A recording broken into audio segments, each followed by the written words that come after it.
Je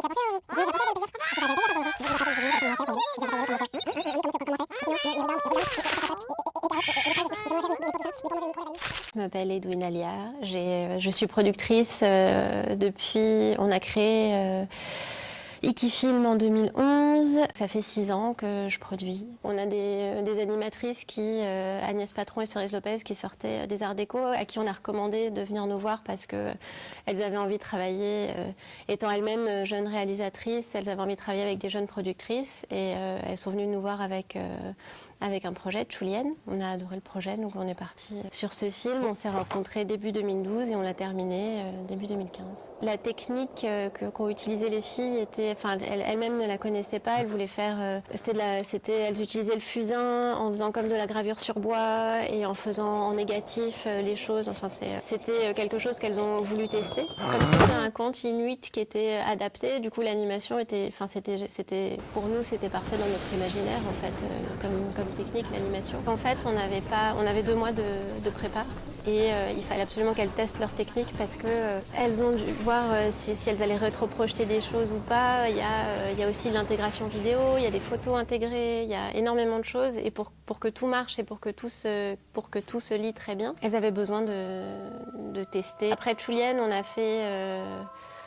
a fait 2 autres films donc avec des techniques complètement différentes. Sur Lupus, donc le film qui est en stop motion et en peinture animée. Donc on a coproduit ce film, on a fait toute la partie en stop motion chez eux et surtout en Bretagne, il y a un vrai vivier de techniciens autour de cette technique. Là, pour Lupus, c'était la première fois qu'ils faisaient du stop motion.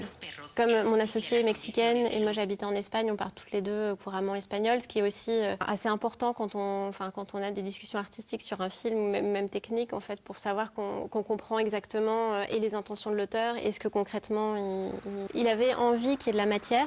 De l'urbanisation délirante qui est à Bogota, où en fait il y a énormément de constructions, où les gens ne vont pas habiter parce qu'il y a des gens qui spéculent là-dessus et ça crée de la pauvreté. Et ils voulaient du coup que la ville soit concrètement construite. Donc on a construit la ville et après il fallait qu'elle moisisse.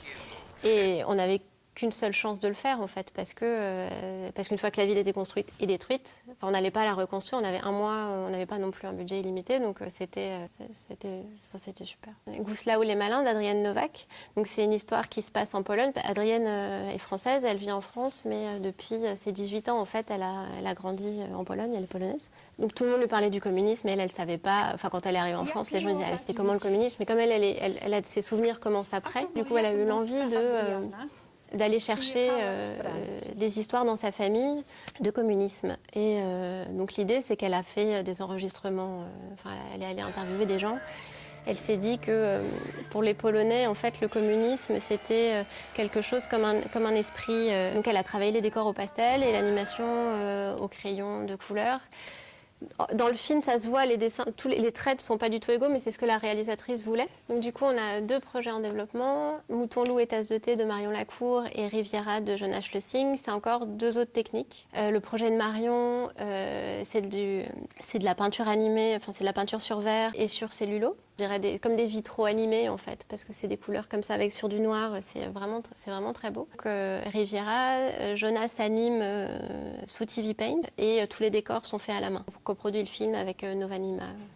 Le court-métrage, c'est un terrain d'exploration pour les réalisateurs.